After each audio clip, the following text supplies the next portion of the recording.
This is a poor man's air conditioning. What you need is a bucket, an aquarium pump, some hose, some clamps. I didn't attach any hose here. This is a heater from a car, water heater. I bought it cheaply. This is a duct ventilator, but I had to reverse it. And I think how it works is obvious. This is cold water. Cold water gets pumped through this heat exchanger, and cold air is being pumped from here.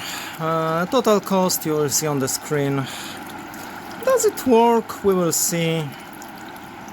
Here are some equations. Okay, well, that's it. Thanks for watching. Here you can see the reversal of the motor and this cover, so it's safe for the cats.